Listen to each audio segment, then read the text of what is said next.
House values are starting to drop. Let's have a look. Good evening, everyone. Florian Heise here, and welcome to another episode of HeiseSays.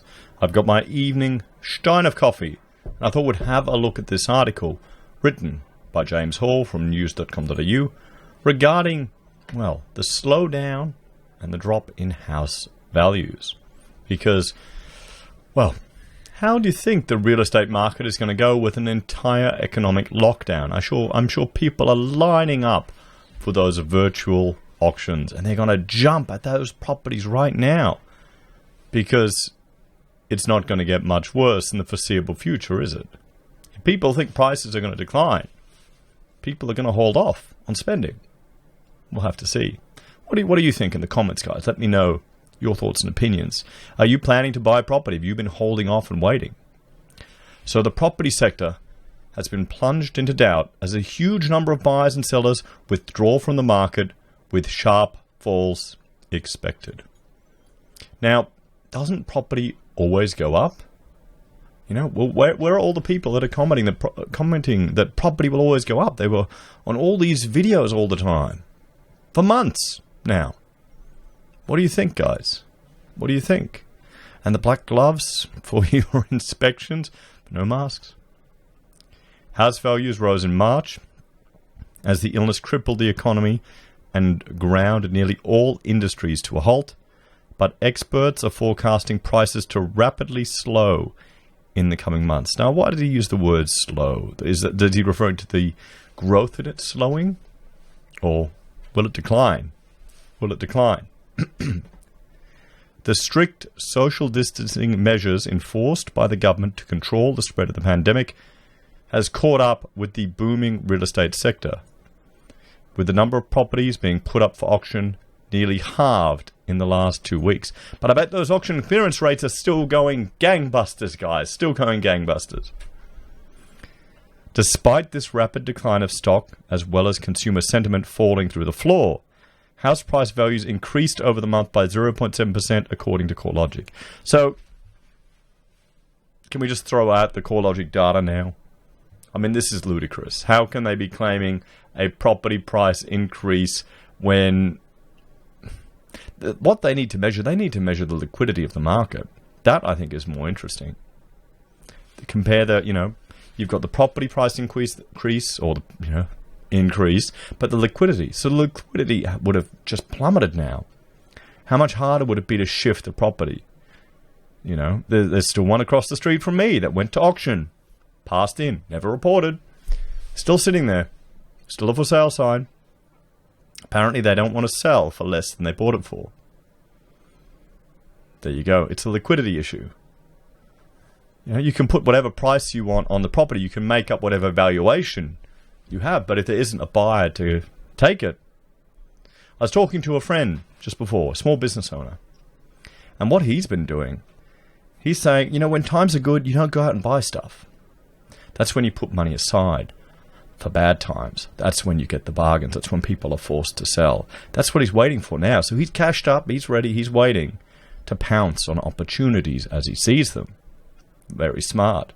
And I imagine there'll be a few viewers that are also doing that as well, that are preparing and waiting for opportunities. But property always goes up, Florian. Values grew by 1.1% in Sydney, 0.4% in Melbourne, 0.6% in Brisbane, and 0.3% in Adelaide, 0.5% in Perth, and 2% in Darwin, while Hobart went the other way, losing 0.2%. Oh, poor Hobart. I mean, can anyone actually believe this? Is it all out the window now? It's ludicrous. I mean, can we trust anything that's coming, any of the data here? We'll have to see, guys. We'll have to see.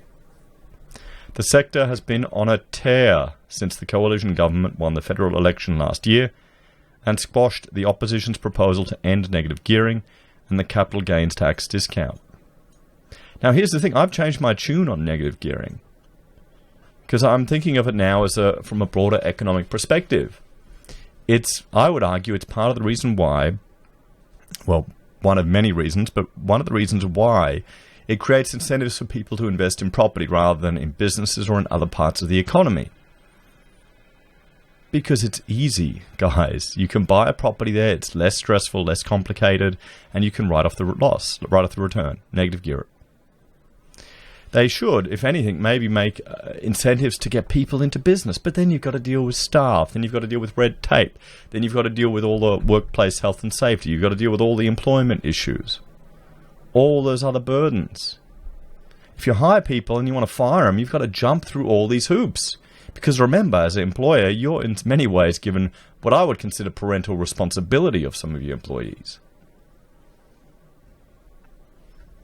So Sydney and Melbourne recorded annual increases in values of 13 and 12% respectively. Now, who believes that, guys? Let me know in the comments if you think that's legit. I mean, is it going to stack up? Is it going to stack up? Is property going to retain that? It doesn't matter if stuff goes up and down. If, you know, in 6 months' time it's crashing back down. We'll have to see. Will the people who are off their work getting this $1,500 a fortnight, will that be enough for them to keep servicing these huge mortgages? What happens when the bank's memorandum runs out after 6 months? Maybe it all might start coming together, but I think there's going to be some fundamental shocks to our economy that's going to take a while to recover. But the March figures were the weakest since Scott Morrison assumed the role as Prime Minister, with CoreLogic's head of research Tim Lawless conceding the property market won't be immune to the shock of the virus. It's hard to see how far values will fall, he told news.com.au. Well, let us know in the comments, guys. Put your bets on there now. Put your bets. 10%, 20%? You reckon 50 or 40? You think it'll go up to 80? I don't think it'll be a uniform falls. I think you'll see... I mean, have a look here. This is unit price growth. Even the growth hasn't been uniform. Some have already made a loss. And I know this is just units, but it's a good representation of how you've got different markets. And when people are claiming Sydney's gone up, like these overall statistics we just talked about, they're kind of worthless. They're kind of worthless. You need to look at it at a finer grain. And this is something that Martin North always puts forward in what he's presenting when he's discussing property. You need to look at it at a finer grain, a finer level of detail. Because there will always be properties that will, you know, that'll be appealing. That'll be appealing. I received emails today for some Gold Coast units that they were, you know, because I'm on all the mailing lists now because we went shopping for apartments for my mother about a year ago now. And I'm looking at those ones and I go, oh yeah, $220 for a little one bed with a car near the beach. Maybe I'll wait till it goes down to, you know, for $100 grand. What do you reckon? But the March figures were the weakest. I've already read that. So it's fairly clear that we do expect transitional activity to reduce quite sharply. Transactional activity to reduce quite sharply. Probably more than half of what we would normally expect around the coming months.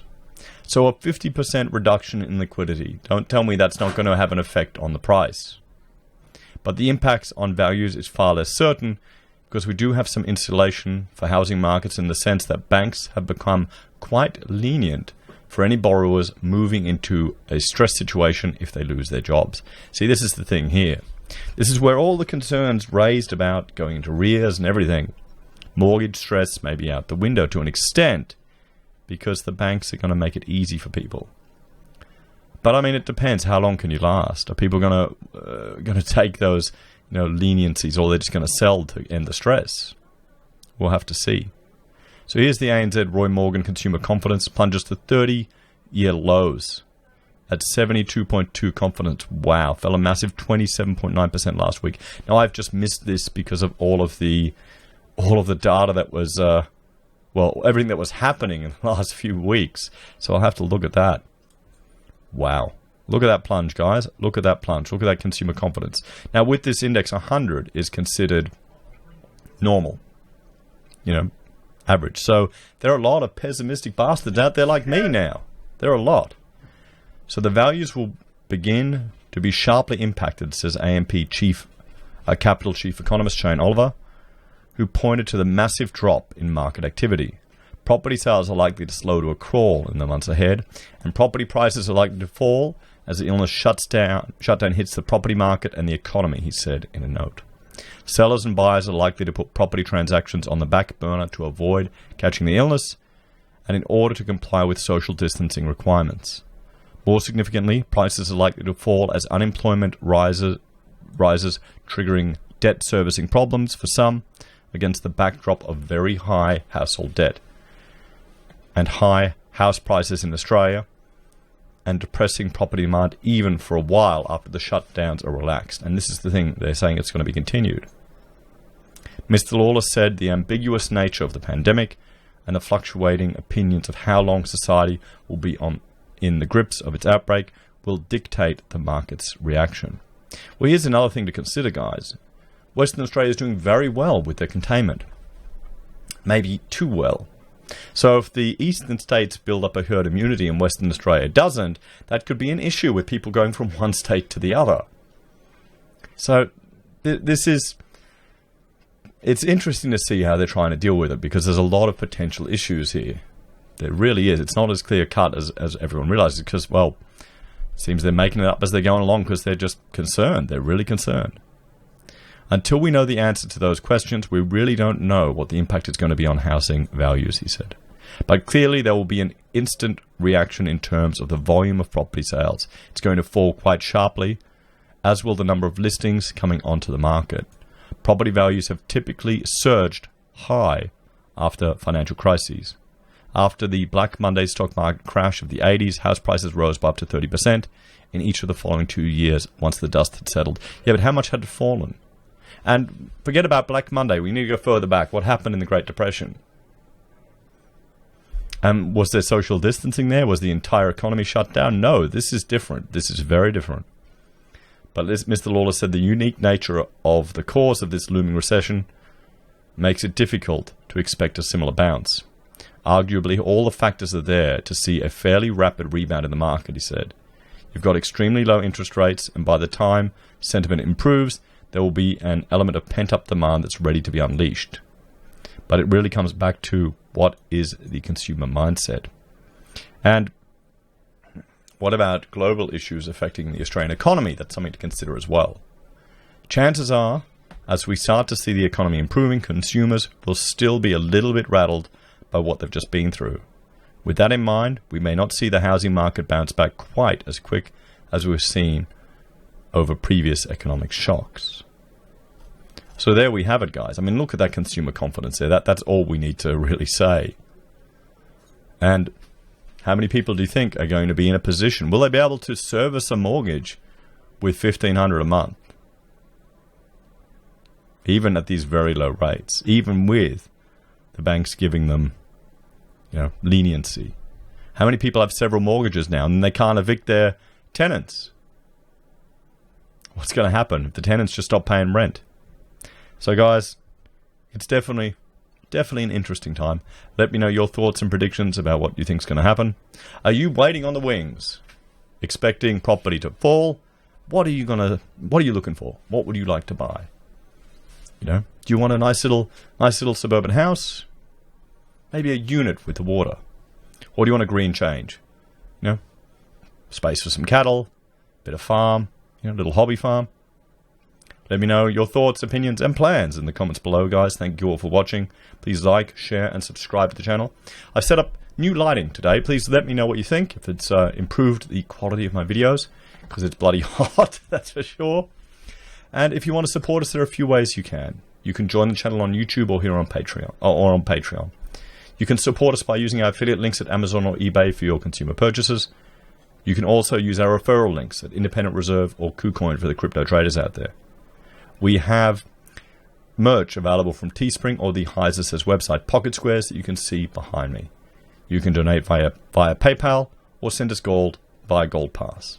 Thanks everyone, have a great night, and I will see you all in the next video. Bye for now.